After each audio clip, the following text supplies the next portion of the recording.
നമസ്കാരം. യൂട്യൂബിലാണോ ഫേസ്ബുക്കിലാണോ ഇൻസ്റ്റാഗ്രാമിലാണോ ഏറ്റവും കൂടുതൽ പൈസ ഉള്ളത്? ഇവിടെ വർക്ക് ചെയ്താലാണ് ഈ 2025 കൂടുതൽ പൈസ ഉണ്ടാക്കാനായിട്ട് സാധിക്കുന്നത്. അല്ലെങ്കിൽ ഏറ്റവും നല്ല രീതിയിൽ ഒരു കണ്ടന്റ് ക്രിയേറ്റർ ആയിട്ട് വളർന്നു വരാൻ പറ്റുന്ന പ്ലാറ്റ്ഫോം ഈ മൂന്നെണ്ണത്തിൽ ഏതാണ്? ഈ ഒരു സംശയം എല്ലാവർക്കും ഉണ്ടായിരിക്കും. അല്ലെങ്കിൽ പുതുതായിട്ടൊരു കണ്ടന്റ് ക്രിയേറ്റർ ആയി വരാൻ ആഗ്രഹിക്കുന്ന ഒരാൾ എവിടെയാണ് ഇത് തുടങ്ങേണ്ടത്? യൂട്യൂബിലാണോ ഫേസ്ബുക്കിലാണോ ഇൻസ്റ്റാഗ്രാമിലാണോ തുടങ്ങേണ്ടത്? ഈ ഒരു ഡൗട്ട് നിങ്ങൾക്കുണ്ടെങ്കിൽ ഇന്നത്തെ വീഡിയോ സ്കിപ്പ് ചെയ്യാതെ അവസാനം വരെ കാണുക. തീർച്ചയായിട്ടും നിങ്ങൾക്ക് ഈ ഒരു വീഡിയോ യൂസ്ഫുൾ ആവും. ഞാൻ ഈ വീഡിയോയിൽ വളരെ ഡീറ്റെയിൽ ആയിട്ട് എല്ലാ കാര്യങ്ങളും പറയാനായിട്ട് ശ്രമിക്കുന്നുണ്ട്. അതേപോലെ തന്നെ നിങ്ങൾ ഓൾറെഡി ഒരു നല്ല കണ്ടന്റ് ക്രിയേറ്റർ ആണെങ്കിൽ പോലും ഇന്നത്തെ വീഡിയോ നിങ്ങൾക്ക് കറക്റ്റ് ആയിട്ട് റിലേറ്റ് ചെയ്യാനായിട്ട് സാധിക്കും. പല കാര്യങ്ങളും ഫേസ്ബുക്ക് യൂട്യൂബുമായിട്ട് കമ്പയർ ചെയ്തുകൊണ്ട് ഈ വീഡിയോയിൽ പറയുന്നുണ്ട്. അപ്പൊ വീഡിയോ ലൈക്ക് ചെയ്തതിനു ശേഷം തുടർന്ന് കാണുക. എന്തെങ്കിലും ഡൗട്ട്സ് ഉണ്ടെങ്കിൽ വീഡിയോയുടെ താഴെ കമന്റ്. അത് കണ്ടോ, ആ വാച്ച് ഒന്ന് മേടിക്കോ? റോബോട്ട് പോലത്തെയാ. ഓക്കെ.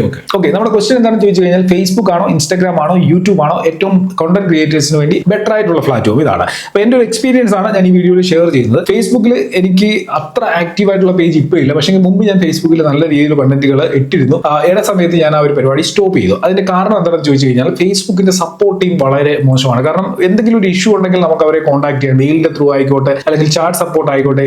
ഈ രീതിയിലൊന്നും ഫേസ്ബുക്ക് ടീമിനെ നമുക്ക് കോൺടാക്ട് ചെയ്യാനോ നമ്മുടെ പ്രശ്നം സോൾവ് ചെയ്തെടുക്കാനോ സാധിക്കാത്ത ഒരു സാഹചര്യം ഫേസ്ബുക്കിലുണ്ട്. എന്റെ ഫേസ്ബുക്ക് പേജിൽ ഏകദേശം 94,000 ഫോളോവേഴ്സ് ഉണ്ടായിരുന്ന സമയത്ത് മോണിറ്റൈസേഷൻ ഇഷ്യൂ വന്നു. പിന്നെ ആ പേജിന്റെ മോണിറ്റൈസേഷൻ ഇതുവരെ എനിക്ക് തിരിച്ചു കിട്ടിയിട്ടില്ല. ഞാൻ പിന്നെ എന്തെടുത്തു, അതിനുണ്ടായിരുന്ന കണ്ടന്റുകൾ മൊത്തം ഡിലീറ്റ് ചെയ്തതിനു ശേഷം വീണ്ടും ഇപ്പൊ അതിൽ വീഡിയോകൾ ഇടുന്നുണ്ട്. അപ്പം എന്ത് കാരണം കൊണ്ടാണ് മോണിറ്റൈസേഷൻ നഷ്ടപ്പെട്ടത്? റീയൂസ്ഡ് കണ്ടന്റ് ആണോ, അല്ലെങ്കിൽ മറ്റെന്തെങ്കിലും പോളിസി വയലേഷൻ ആണോ? ഇങ്ങനൊന്നും ഉള്ള കാര്യങ്ങൾ അവർ മെൻഷൻ ചെയ്യാതെ എന്റെ ഫേസ്ബുക്കിന്റെ മോണിറ്റൈസേഷൻ ഡിസേബിൾ ചെയ്തു. അതിനുശേഷം ഞാൻ പല രീതിയിൽ ഇവരെ കോൺടാക്ട് ചെയ്യാൻ ശ്രമിച്ചിട്ടൊന്നും ഫേസ്ബുക്ക് ടീമുമായിട്ട് നമുക്കൊന്ന് ചാറ്റ് ചെയ്യാനോ അല്ലെങ്കിൽ ആ ഒരു സപ്പോർട്ട് അവരുടെ സൈഡിൽ നിന്ന് കിട്ടാത്ത ഒരു സാഹചര്യം ഉണ്ടായി. അപ്പൊ അതുകൊണ്ട് തന്നെ ഞാൻ പിന്നെ എന്തെടുത്തു, ഫേസ്ബുക്കിൽ കണ്ടന്റുകൾ ഇടുന്നത് കുറച്ചു. അതിനുശേഷം ഇപ്പൊ ഞാൻ വീണ്ടും ഒരു 2 months ആയിട്ട് എന്റെ ഈ ഒരു പേജിൽ കണ്ടന്റുകൾ ക്രിയേറ്റ് ചെയ്യുന്നുണ്ട്. നിങ്ങൾ ഷിജോ പീബ്ര എന്ന് പറയുന്ന ഈ ഒരു ഫേസ്ബുക്ക് പേജ് ഫോളോ ചെയ്യുന്നില്ല എന്നുണ്ടെങ്കിൽ ഒന്ന് ഫോളോ ചെയ്ത് വെച്ചേക്കുക. അപ്പൊ ഇതേ കാര്യം യൂട്യൂബിലാണ് സംഭവിക്കുന്നുണ്ടെങ്കിൽ എന്ത് കാരണം കൊണ്ടാണ് നമ്മുടെ ചാനലിന്റെ മോണിറ്റൈസേഷൻ നഷ്ടപ്പെടുന്നത് എന്നുള്ള കാര്യം വളരെ ക്ലിയർ ആയിട്ട് യൂട്യൂബ് പറയും. നമ്മൾ ആ ഒരു കാര്യം ക്ലിയർ ചെയ്ത് കഴിഞ്ഞാൽ തിരിച്ച് വീണ്ടും നമുക്ക് മോണിറ്റൈസേഷന് വേണ്ടി റീഅപ്ലൈ ചെയ്യാതെ നമ്മുടെ മോണിറ്റൈസേഷൻ തിരിച്ചെടുക്കാനും പറ്റും. പക്ഷേ ഫേസ്ബുക്കിൽ ഈ ഒരു പ്രോസസ്സിംഗിന് വേണ്ടി നമ്മൾ ഒരുപാട് കാത്തിരിക്കേണ്ടി വരും. കാത്തിരുന്നാൽ തന്നെ പിന്നീട് തിരിച്ച് നമ്മുടെ മോണിറ്റൈസേഷൻ കിട്ടുമോ എന്നുള്ള കാര്യത്തിനും ഒരു ഉറപ്പുമില്ല. എന്റെ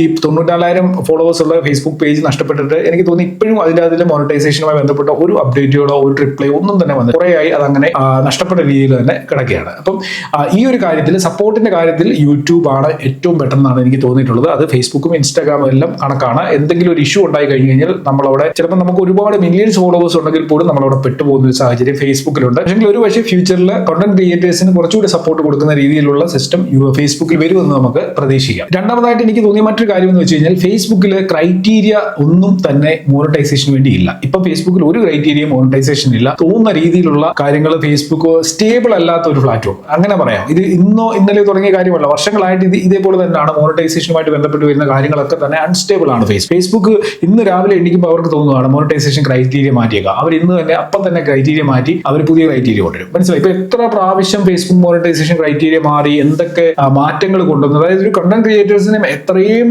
ബുദ്ധിമുട്ടിപ്പിക്കാവോ അത്രയും പരിപാടികൾ ഫേസ്ബുക്കിൽ അവർ ചെയ്യുന്നുണ്ട്. യൂട്യൂബ് അങ്ങനെയല്ല. യൂട്യൂബിന് ഒരു ക്രൈറ്റീരിയ ഉണ്ടെങ്കിൽ അത് കറക്റ്റ് ആയിട്ട് അവർ അത് സ്ട്രോങ് ആയിട്ട് തന്നെ മുമ്പോട്ട് പോകും. അതിൽ മാറ്റങ്ങളൊന്നും വലുതായിട്ട് വരുന്നില്ല. മാറ്റം വരികയാണെങ്കിൽ തന്നെ അതൊരു വലിയ അപ്ഡേറ്റ് ആയിട്ടായിരിക്കും വരുന്നത്. കാരണം അത് വല്ലപ്പോഴുമാണ് അങ്ങനെ സംഭവിക്കുന്നത്. ഇപ്പൊ തന്നെ നമുക്കറിയാവുന്ന കാര്യമാണ് യൂട്യൂബിന്റെ മോണിറ്റൈസേഷൻ ക്രൈറ്റീരിയയിൽ ഹാഫ് മോണിറ്റൈസേഷൻ എന്ന് പറയുന്ന ഒരു ഫീച്ചർ ആഡ് ചെയ്തു.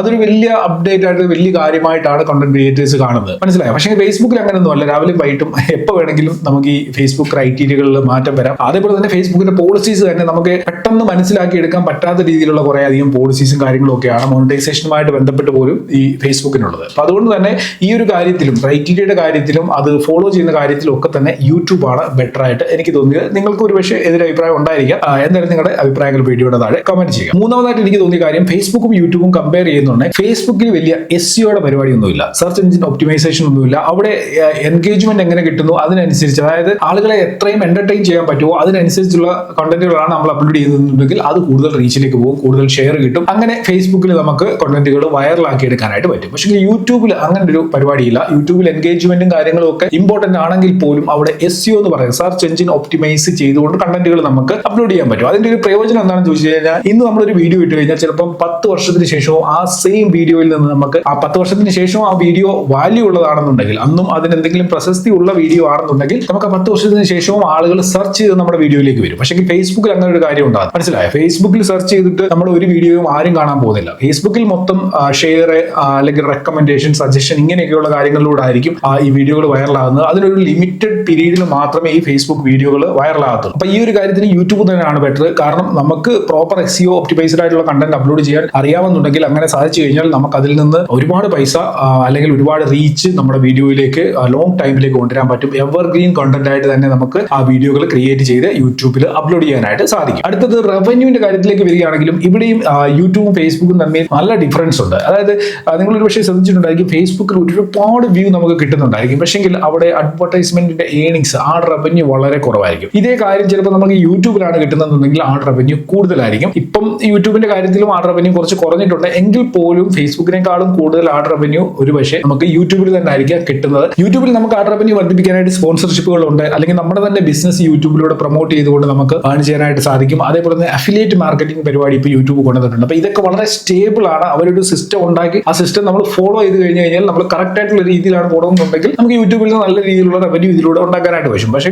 നമ്മൾ ഇതേ കാര്യം ഫേസ്ബുക്കിലേക്ക് വരുന്നുണ്ട്. ഫേസ്ബുക്കിൽ ഇതെല്ലാം ഉണ്ട്, ബോണസ് ഉണ്ട്, സ്റ്റാർസ് ഉണ്ട്, ഇൻസ്ട്രീം ആർട്സ് ഉണ്ട്, സബ്സ്ക്രിപ്ഷൻ ഉണ്ട്. പക്ഷേ ഇപ്പൊ നിങ്ങൾ ഫേസ്ബുക്ക് ഒന്ന് കയറി നോക്കിക്കും, നിങ്ങളുടെ ഫേസ്ബുക്കിൽ ഒരു പക്ഷേ ഇതൊക്കെ ആക്റ്റീവ് ആയിട്ടുള്ളവരാണെന്നുണ്ടെങ്കിൽ നിങ്ങൾക്ക് റവന്യൂ കിട്ടുന്നുണ്ടായിരിക്കും. പക്ഷേ ഇപ്പൊ ഈ ടൈമിൽ നിങ്ങൾ ഈ സംഭവങ്ങളൊക്കെ ആക്റ്റീവ് ചെയ്യാൻ പോയി കഴിഞ്ഞാൽ ഇതൊന്നും സ്റ്റേബിൾ ആയിട്ട് വർക്ക് ചെയ്യുന്നില്ല. സ്റ്റാർസ് ഇല്ല, അല്ലെങ്കിൽ ഇൻസ്ട്രീം ആർട്സ് ഇല്ല, ഒരു കാര്യങ്ങളും ഇല്ല. അതേപോലെ തന്നെ ഒരു ക്രൈറ്റീരിയയും ഫേസ്ബുക്കിലില്ല.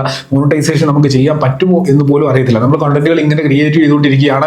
ഫേസ്ബുക്ക് തന്നെ പറയുന്നത് നിങ്ങൾ കണ്ടന്റ് ക്രിയേറ്റ് ചെയ്തോളുക. ഇത് പറയാൻ തുടങ്ങിയിട്ട് തന്നെ കുറെ കാലങ്ങളായി. നിങ്ങൾ കണ്ടന്റ് ക്രിയേറ്റ് ചെയ്തോളുക, ഞങ്ങൾ പുതിയ ക്രൈറ്റീരിയ കൊണ്ടുവരുന്നു, പുതിയ കണ്ടന്റ് മോണിറ്റൈസേഷൻ എന്ന് പറയുന്ന പുതിയൊരു ടൂള് ഫേസ്ബുക്കിൽ വരാനായിട്ട് പോകുന്നുണ്ട്. അപ്പൊ അതിനെക്കുറിച്ച് ഞാൻ ഡീറ്റെയിൽ ആയിട്ടുള്ള ഒരു വീഡിയോ ഇന്നലെ അപ്ലോഡ് ചെയ്തിരുന്നു. ആ വീഡിയോ നിങ്ങൾ കണ്ടിട്ടില്ല എന്നുണ്ടെങ്കിൽ ഇതാണ് അതിന്റെ തമ്പനയിൽ. ആ വീഡിയോയുടെ ലിങ്ക് ഡിസ്ക്രിപ്ഷനിൽ കൊടുത്തേക്കാം. ആ വീഡിയോ ഒന്ന് കണ്ടു കഴിഞ്ഞാൽ ഫേസ്ബുക്കിന്റെ ഇപ്പോഴത്തെ ഒരു അവസ്ഥ മോണിറ്റൈസേഷനുമായിട്ട് ബന്ധപ്പെട്ട് എങ്ങനെയാണ് പോകുന്നത് എന്നുള്ള കാര്യം നിങ്ങൾക്ക് മനസ്സിലാക്കാനായിട്ട് സാധിക്കുന്നതാണ്. ഇനി ഏതൊക്കെ ടൈപ്പ് കണ്ടന്റ് നമുക്ക് ഈ പ്ലാറ്റ്ഫോമുകളിൽ അപ്ലോഡ് ചെയ്യാൻ സാധിക്കും എന്ന് ചോദിച്ചു കഴിഞ്ഞാൽ യൂട്യൂബിൽ നമുക്ക് ലോങ് വീഡിയോസും പറ്റും, ഷോർട്ട് വീഡിയോസും അപ്ലോഡ് ചെയ്യാൻ പറ്റും. പിന്നെ ബാക്കി ലൈവ് സ്ട്രീമിംഗ് അങ്ങനെയൊക്കെയുള്ള പ്രോഗ്രാംസ് അതെല്ലാ പ്ലാറ്റ്ഫോമുകളിലും ഒരേപോലെയാണ്. ഇനി ഫേസ്ബുക്കിൽ വന്നാൽ അവിടെ ലോങ് വീഡിയോ, റീൽസ് നമുക്ക് അപ്ലോഡ് ചെയ്യാം. ഇൻസ്റ്റാഗ്രാമിലേക്ക് വരികയാണെന്നുണ്ടെങ്കിൽ അവിടെ നമുക്ക് റീൽസ് മാത്രമാണ് ഇപ്പോൾ അപ്ലോഡ് ചെയ്യാനായിട്ട് സാധിക്കുന്നത്. അപ് ടു 3 മിനിറ്റ്സ് വരെയുള്ള റീൽസ് ഇപ്പോൾ ഇൻസ്റ്റാഗ്രാമിൽ അപ്ലോഡ് ചെയ്യാൻ പറ്റുന്ന ഒരു ഫീച്ചർ വന്നിട്ടുണ്ട്. ഒരു കണ്ടന്റ് ക്രിയേറ്ററിനെ സംബന്ധിച്ചിടത്തോളം നമ്മളിപ്പോൾ ഡിസ്കസ് ചെയ്ത കാര്യങ്ങളൊക്കെ വളരെ ഇമ്പോർട്ടന്റ് ആണ്. കാരണം ഈ കാര്യങ്ങളെല്ലാം കറക്റ്റ് ആയിട്ട് വന്നെങ്കിൽ മാത്രമേ നമുക്ക് അവിടെ നിന്ന് ഒരു സ്റ്റേബിൾ ആയിട്ടുള്ള ഏണിങ്സ് ഉണ്ടാക്കാനായിട്ട് പറ്റത്തുള്ളൂ. ഇപ്പോൾ ഫേസ്ബുക്കിനെ വിശ്വസിച്ച് കഴിഞ്ഞ് കഴിഞ്ഞാൽ ചിലപ്പോൾ നാളെ മോണിറ്റൈസേഷൻ ഏത് സമയത്ത് മോണിറ്റൈസേഷൻ പോകുമെന്ന് നമുക്ക് പറയാൻ പറ്റില്ല. പക്ഷേ യൂട്യൂബ് അങ്ങനെയല്ല.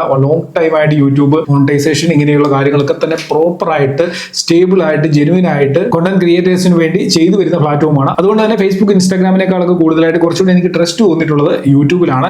നമ്മളിവിടെ ഒരു കാര്യം വിട്ടുപോയത്, ഈ ഇൻസ്റ്റാഗ്രാമിൽ നിന്നുള്ള ഏണിങ്സിനെ കുറിച്ച് പറഞ്ഞില്ല. ഇൻസ്റ്റാഗ്രാമിൽ നിങ്ങൾക്ക് ഇൻസ്റ്റാഗ്രാം റീൽസ് ഒക്കെ ഇട്ട് നല്ല രീതിയിൽ റീച്ച് ഉണ്ടാക്കി എടുക്കാൻ സാധിച്ചു കഴിഞ്ഞ് കഴിഞ്ഞാൽ അവിടെ സ്പോൺസർഷിപ്പ് ഇഷ്ടം പോലെ കിട്ടും. സ്പോൺസർഷിപ്പിലൂടെ നല്ല രീതിയിലുള്ള ഏണിങ്സ് ഇൻസ്റ്റാഗ്രാമിൽ ഉണ്ടാക്കാനായിട്ട് സാധിക്കും. എനിക്ക് പേഴ്സണലി അറിയാവുന്ന എൻ്റെ പല സുഹൃത്തുക്കളും നല്ല എമൗണ്ട് വാങ്ങിയിട്ട് ഇൻസ്റ്റാഗ്രാമിൽ റീൽസ് ചെയ്യുന്നവരുണ്ട്. അപ്പം നിങ്ങൾ ഇൻസ്റ്റാഗ്രാമിൽ മോണിറ്റൈസേഷൻ ഇല്ല, അല്ലെങ്കിൽ മോണിറ്റൈസേഷന്റെ ബോണസ് ഇല്ല, ഫീച്ചേഴ്സ് ഇല്ല എന്ന് പറഞ്ഞ് ഇൻസ്റ്റാഗ്രാമിൽ വീഡിയോ ഇടാതിരിക്കേണ്ട. ഇൻസ്റ്റാഗ്രാമിൽ സ്പോൺസർഷിപ്പ് ആണ് ഇപ്പം മെയിൻ ആയിട്ടുള്ളത്. അപ്പൊ അതിലൂടെ നിങ്ങൾക്ക് നല്ല രീതിയിലുള്ള ഏണിങ്സ് ഉണ്ടാക്കാനായിട്ട് സാധിക്കും. അപ്പോൾ മാക്സിമം ഇൻസ്റ്റാഗ്രാമിൽ സ്പോൺസർഷിപ്പിന് വേണ്ടിയുള്ള കണ്ടന്റുകൾ നിങ്ങൾ ഏത് കാറ്റഗറി ആണോ കൈകാര്യം ചെയ്യാൻ പോകുന്നത് അവിടെ സ്പോൺസർഷിപ്പിന്റെ സാധ്യത എത്രയാണെന്നുള്ളത് നോക്കിയിട്ട് വേണം കണ്ടന്റുകൾ എടുക്കാനും അതിനനുസരിച്ച് വീഡിയോകൾ ചെയ്യുന്നത്. ഓക്കെ, അപ്പൊ നമ്മുടെ ക്വസ്റ്റൻ ഇതായിരുന്നു, എവിടെയാണ് സ്റ്റാർട്ട് ചെയ്യേണ്ടത്, എവിടെയാണ് ഒരു കണ്ടന്റ് ക്രിയേറ്റർ വീഡിയോകൾ അപ്ലോഡ് ചെയ്ത് തുടങ്ങേണ്ടത്? ഈ പ്രസന്റ് ടൈമിൽ ഇതിൽ ഏറ്റവും സ്ട്രോങ് ആയിട്ടുള്ള ഒരു പ്ലാറ്റ്ഫോം എന്ന് പറഞ്ഞാൽ അത് യൂട്യൂബ് ആണ്. യൂട്യൂബിൽ തന്നെ നിങ്ങൾ കണ്ടന്റുകൾ ക്രിയേറ്റ് ചെയ്ത് തുടങ്ങുക. അപ്പൊ നിങ്ങൾ ഫേസ്ബുക്കോ ഇൻസ്റ്റാഗ്രാമോ വേണ്ടെന്ന് വെക്കരുത്. ഫേസ്ബുക്കിലും ഇൻസ്റ്റാഗ്രാമിലും അതിനോടൊപ്പം പാരലായിട്ട് നിങ്ങൾ അവിടെയും വർക്ക് ചെയ്യുക. പക്ഷേ നിങ്ങളൊരു മെയിൻ ആയിട്ടുള്ള പോളിസീസും കാര്യങ്ങളൊക്കെ പഠിക്കാനും നിങ്ങൾക്ക്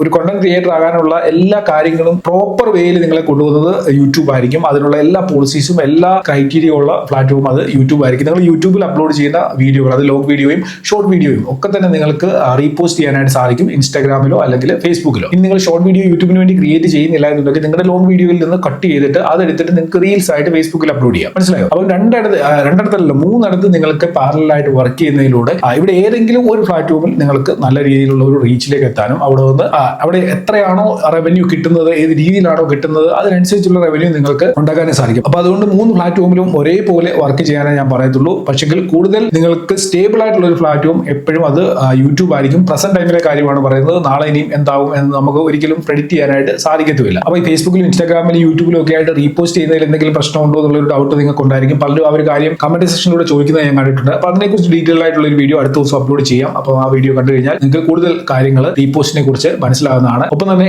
ലൈക്ക് ചെയ്യുന്ന കാര്യം മറക്കണ്ട. അപ്പൊ എന്തായാലും ഇന്നത്തെ വീഡിയോയുടെ വൃത്തിയാണ്. നമുക്ക് ഇനി അടുത്ത വീഡിയോയിൽ കാണാം. Good bye.